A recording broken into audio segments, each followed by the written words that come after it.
if I have a cursor that's working. I have a pen, but no cursor. Okay, so we are going to be add, subtract, multiplying, and dividing, and stating domain restrictions for two separate functions. Instead of like putting something only into f of x, we're going to have an f of x and a g of x, and we're going to have to add them, etc.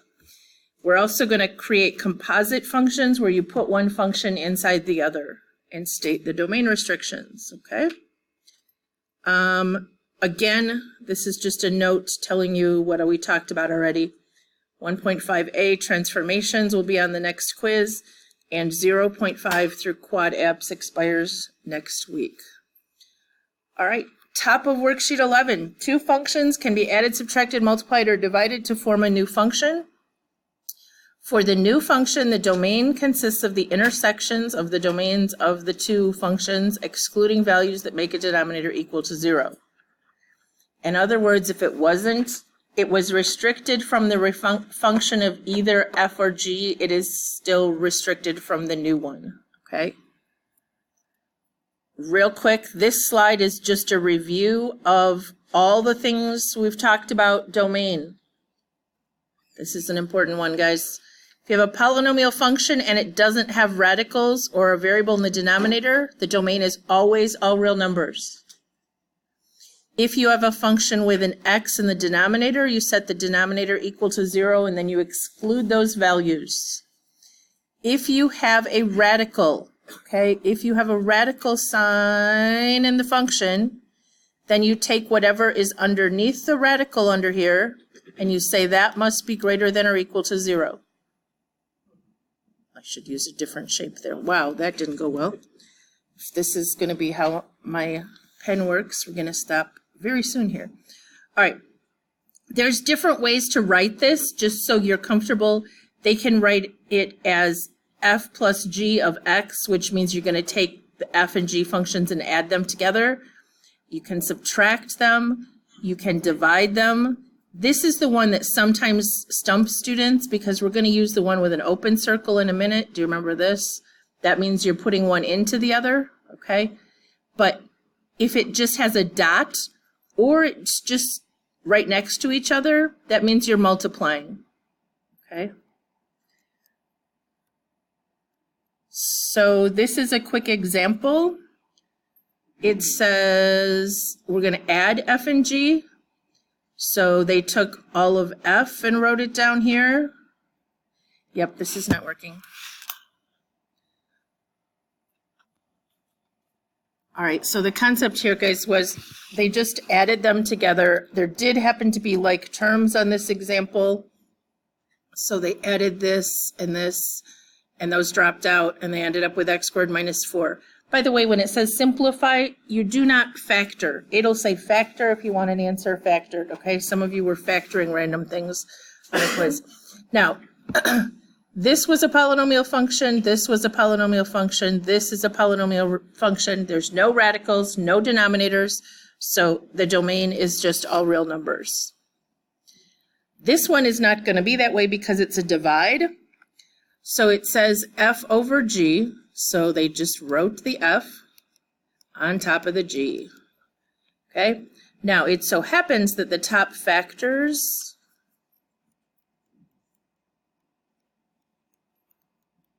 like this, okay? But the original function has a domain restriction that x cannot equal -2. Is everybody good on that? Because it would make the denominator 0.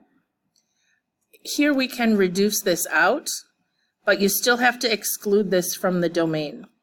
So it would reduce down to this, but you would have to say this, or in my opinion, you could just say x cannot equal -2. All right, so we're going to try this one, pencil in hand. F minus g would just be x squared minus 3 minus 1 over x. Anything I can combine there?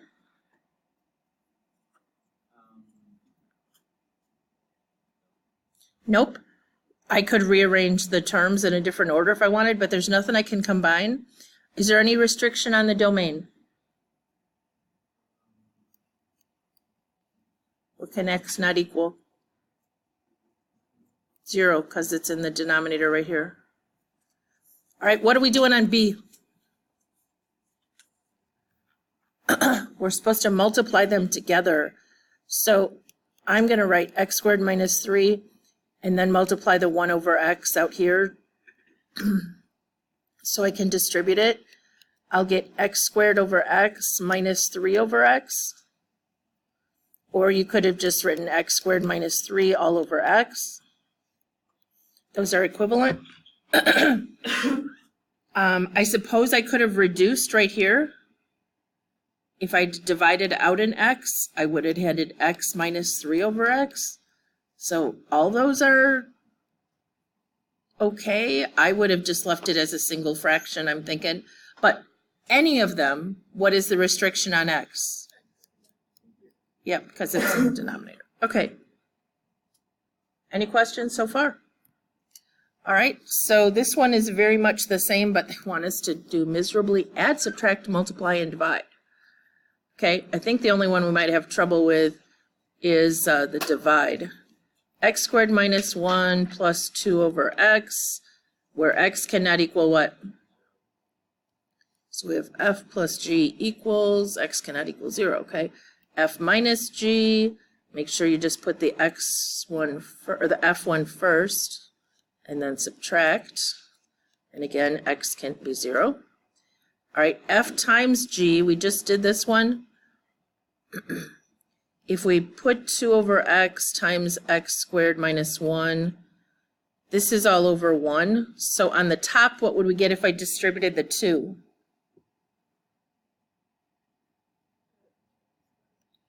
Two x squared minus 2. And on the bottom, x times 1 is just x, and I would just leave it that way. There are other ways you could write it.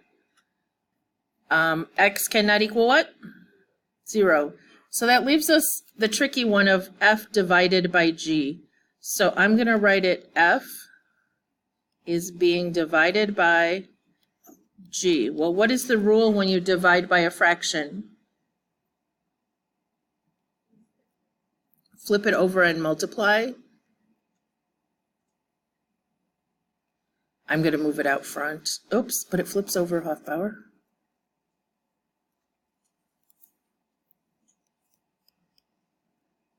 All right, so now if I distribute, this is all over 1, so I have x times x squared would be an x cubed. Back here, x times minus 1 would just be a minus x. Now, you could factor out an x, but nothing's going to change on the top. So I would just state this is f divided by g, but, whoops, that's not a g. Let's try again. What is the domain restriction? There actually is one because it originally started with 1, okay? If it wasn't in the domain of f or g, it can't be in the new domain. So the domain originally, because of right down here, was x cannot be 0. 2 is okay. X can be 2 because it just has a plain old 2, not an x down there.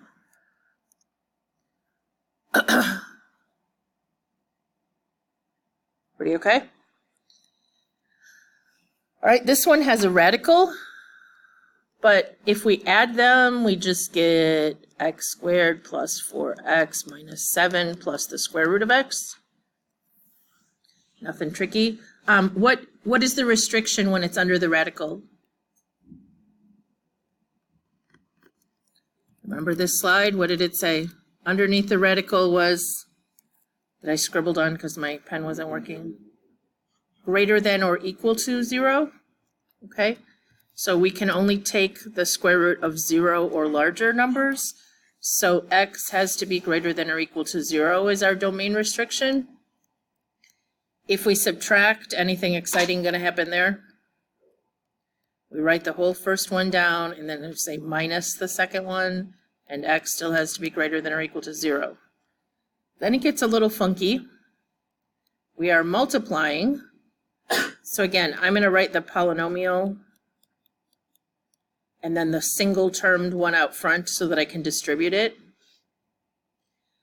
I get x squared times the square root of x plus 4x times the square root of x minus 7 square roots of x.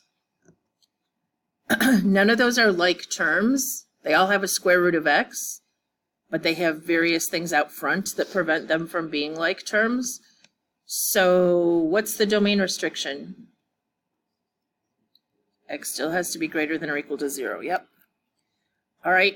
Then the divide one changes things slightly, and I am not going to make you rationalize this. If we just write x squared plus 4x minus 7 over the square root of x, I'm okay with leaving it there. But what changes? Does anybody know what changes on our domain restriction?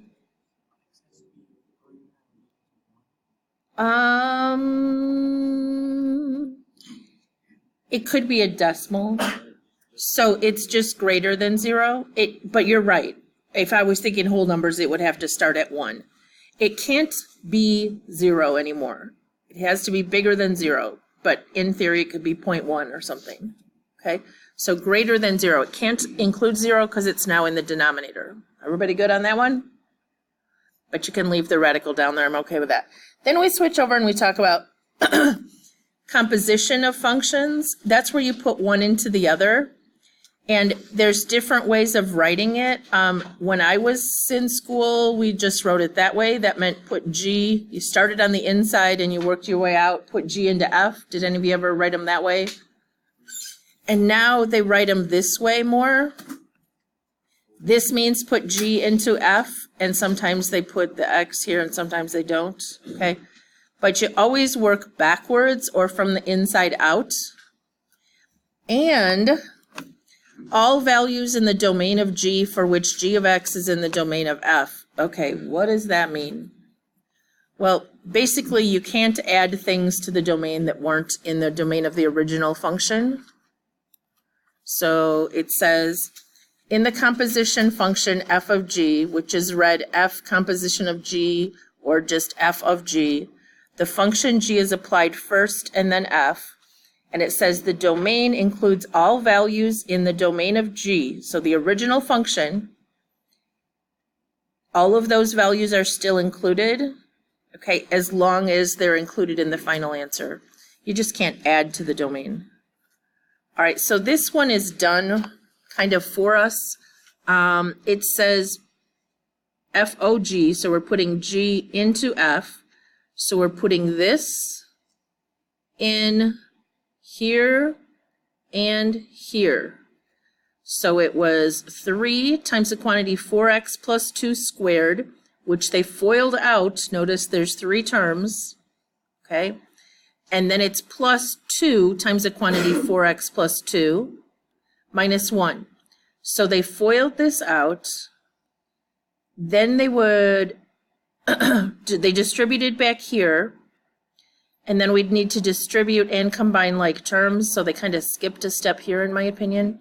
If we distributed, we'd have 48x squared plus 48x plus 12, and then the plus 8x plus 4 minus 1. So they got a 48x squared. 48 and 8 was 56x. And then a 12 plus 4 minus 1 is where they got that 15. Okay. Now, back here it says also find g of f of x. I'll do that one in a second, but I want to talk about this idea over here. If I ask you to find this, there's 2 ways you can do that. You could come up with the whole rule like we just did, which is right here. But if I actually didn't ask you that, I only asked you a value, you could also just put the 2 into G and then take that answer and put it into F, and you never had to mess with the algebra. So let's try it. 2 into G. If I put a 2 in there, guys, I'd have 8 plus 2 is 10. And then I put it in here, 3 times 10 squared plus 2 times 10 minus 1. That would be 3 times 100, or 320 minus 1 is 319. Okay? Now the question is, well, we made this grand rule down here that is f of g. Would we get the same thing if we put the 2 in here? 48 times 2 squared would be 4. 56 times 2 would be 112. 48 times 4, 96, 192, maybe? Okay, 127, 129, that's 319, I think. Yes, you checking me? Okay, thanks. So, which was more work? If all I asked for was f of g of 2, what's way easier to do? Put the 2 into g, and then put that answer into f, right? You didn't have to come up with the rule at all unless it asked. Okay, the other thing up here was, it said, now do it the other direction. This would be put f into g. So that would be to put all of this in here. So we would have 4 times 3x squared plus 2x minus 1, and then this plus 2 that's on the back. So then we would distribute and simplify. I'm kind of out of room on this slide. Can we be good? Because we're going to practice this anyway. All right. I should probably undo some of that crazy business from the notes. Can you read the notes still, maybe? I'll leave them. All right. So we're going to try it with this one. But what does it ask for? Oh, this is the same question. They gave me room for this. I have a slide for this. Put f into g would be this into here. So I would have 4 times 3x squared plus 2x minus 1 with a plus 2 on the back. 12x squared plus 8x minus 4 with a plus 2 on the back. Or 12x squared plus 8x minus 2. And don't factor. If it doesn't say factor, just leave it. Okay, I know I went fast, but we had already kind of started. Everybody okay? Any domain restrictions on that one? No square roots, no denominators, so we're all good. Domain is all real numbers. Okay. This one says find f of g of x, find g of f of x, and then find f of g of 4. Could we do this first without ever making a rule? What would we do? 4 would go into g first, which would be 4 squared minus 2 times 4 minus 4. 16 minus 8 is 8, minus 4 is 4. Did anybody get a 4 out as well? 16 minus 8 is, I think so, right? Okay, and then we're supposed to put that answer, which happened to be 4 again, into f.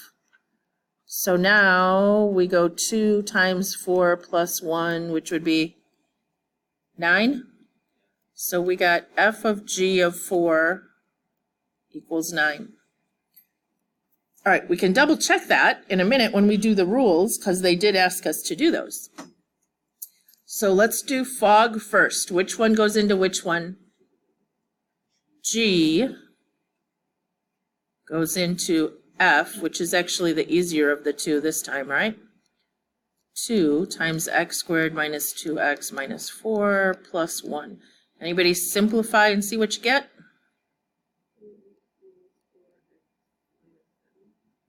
Okay, 2x squared minus 4x and a minus 7 after you combine like terms. That seems right. No domain restrictions, right? That is the one they asked us to do the 4 into, f of g of 4. So if we wanted to check that real fast, make sure we get 9. Because this is our rule. We have 16 times 2 is 32, minus 16 is 16, minus 7 is 9. So it worked, but I still think it's easier to just put it in and then put it in the other one. Okay, and they asked us to also find g of f. So now we have to do some algebra.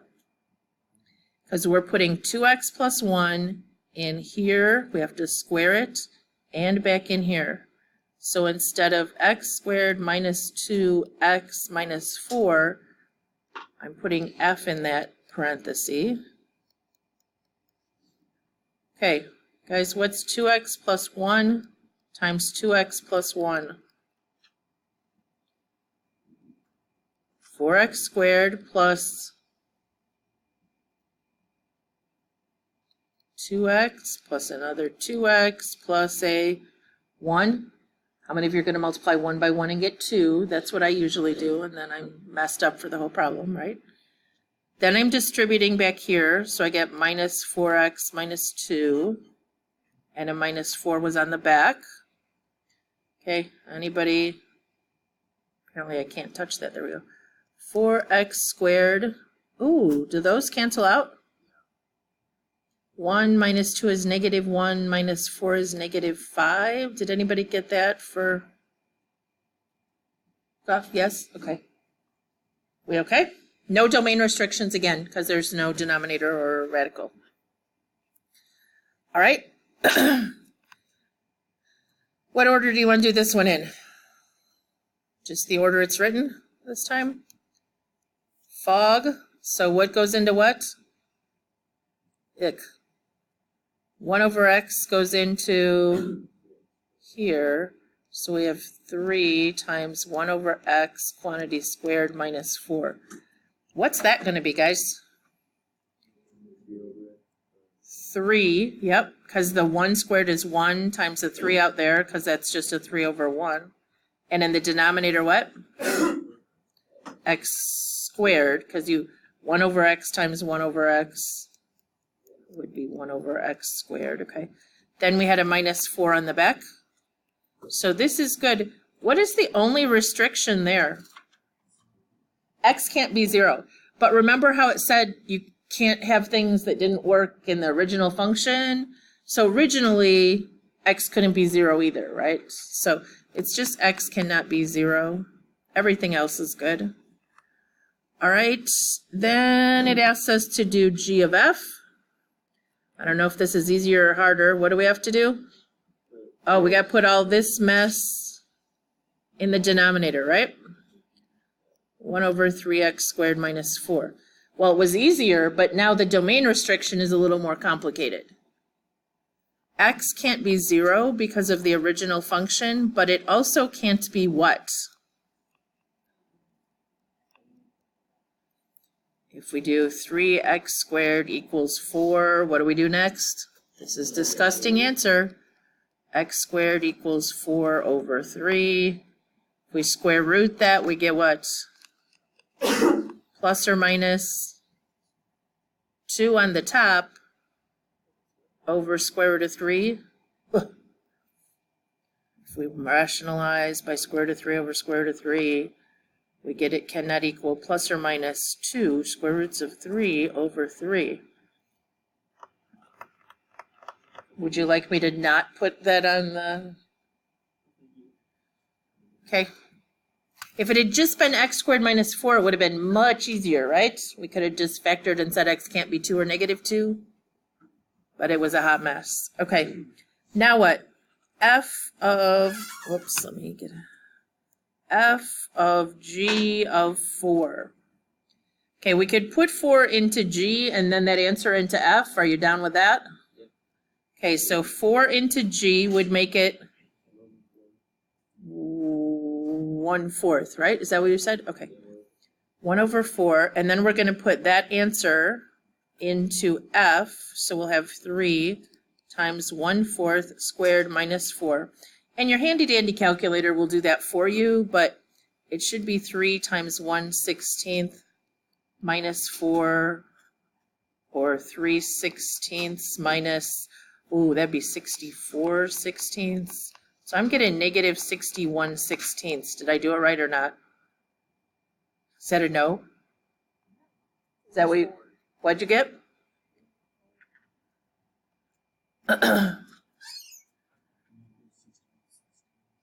Okay, so what did you type?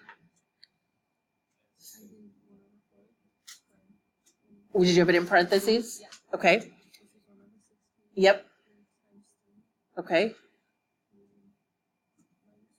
And then a math enter.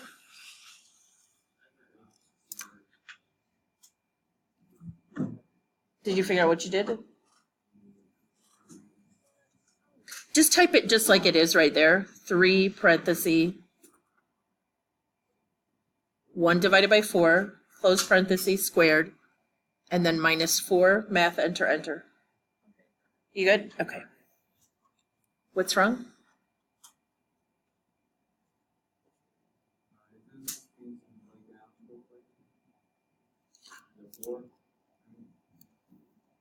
What? This we're doing, you put a 4 into G and then that answer into F. You don't get an algebraic equation for that one. You get an answer.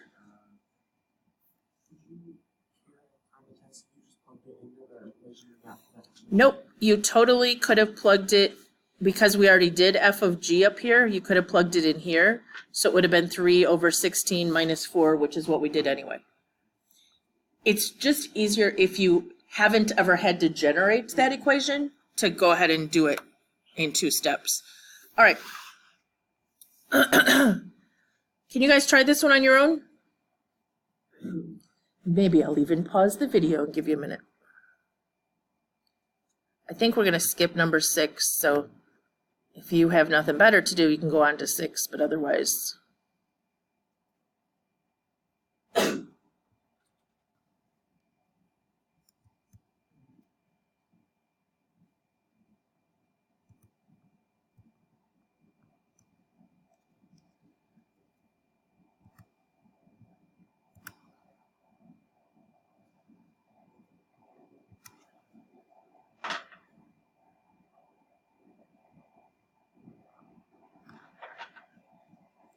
I don't know how I'm going to stop this recording because it's not showing up on the screen.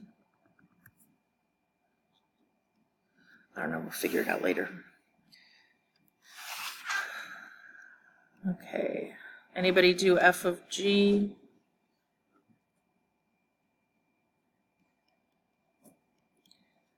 Anything we can do to simplify that?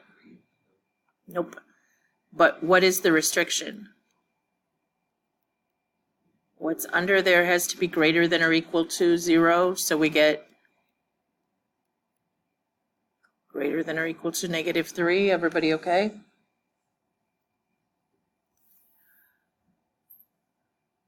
Then G into F. I'm sorry, G of F, which is F into G. I said that backwards. Becomes the square root of 4x plus 1. Okay. So here x has to be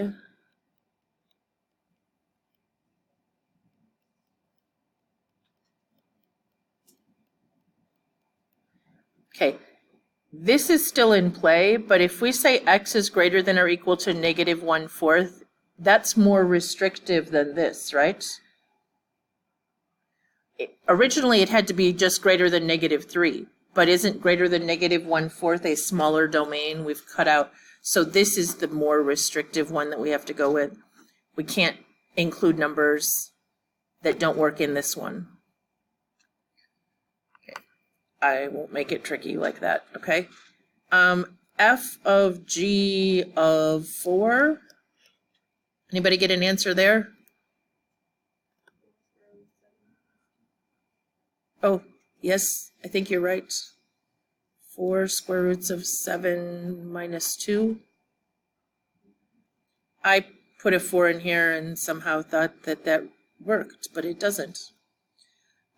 Otherwise, you could have put the 4 into G, which would just be square root of 7, and then you'd go back and put it in there. So you'd get 4 square roots of 7 minus 2. Either way, doesn't simplify unless you give me a radical.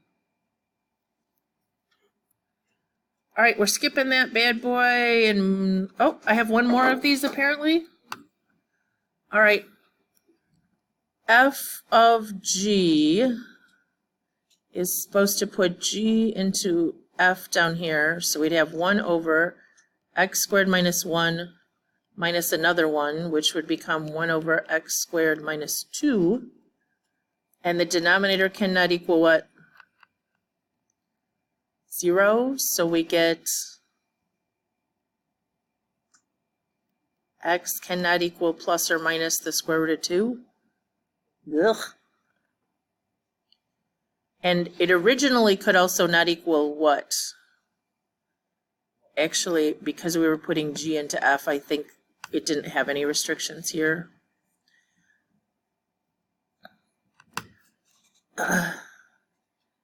Then we have G of F.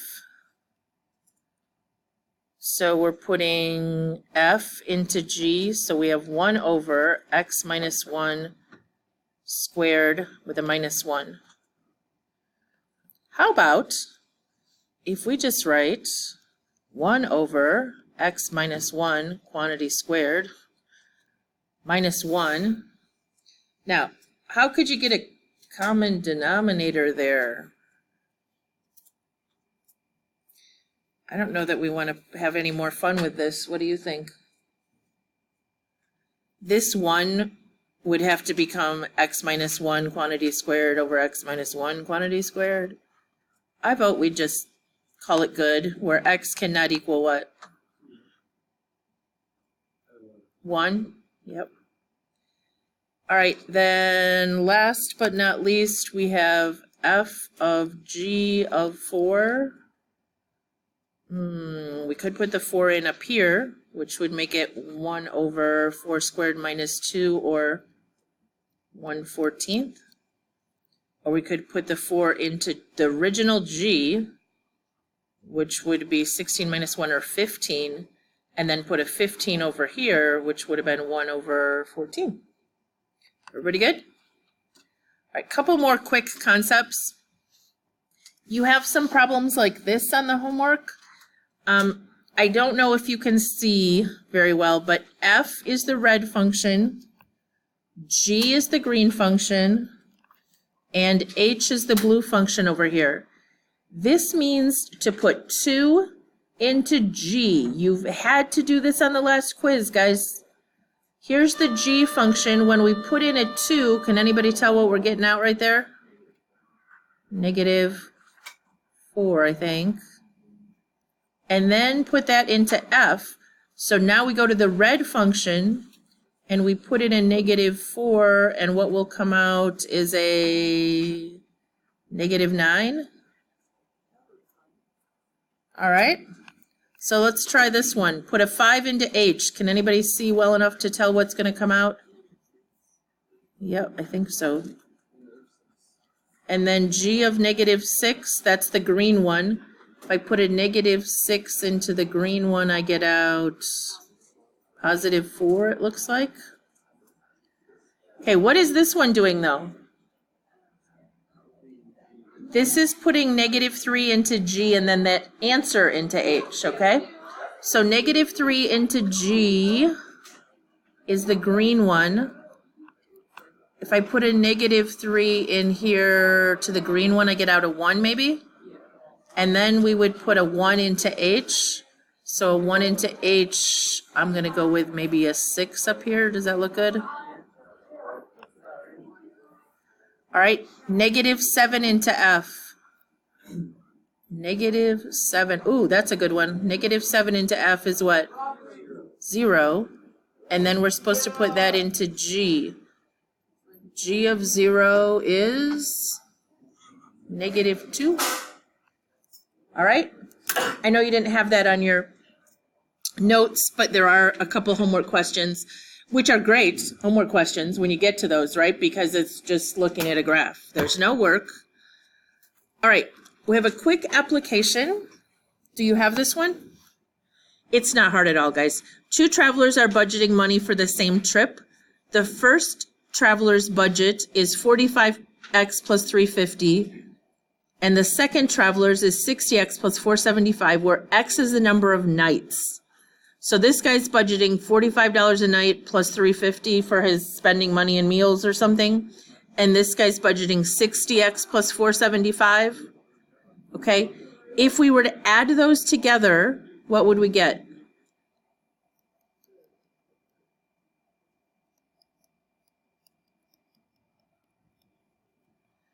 $105x plus 825, anybody?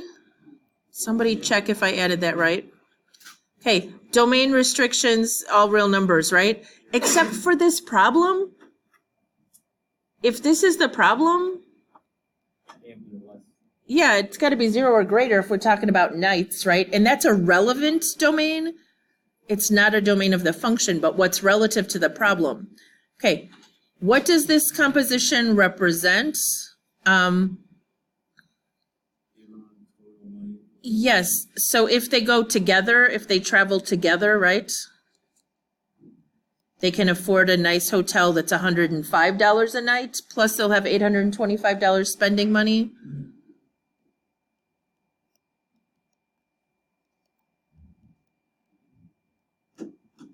And then what is a 7? If we put a 7 in there, guys, somebody help me out.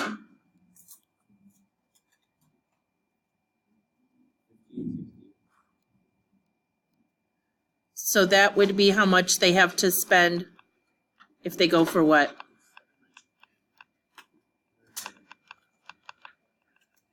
Everybody good?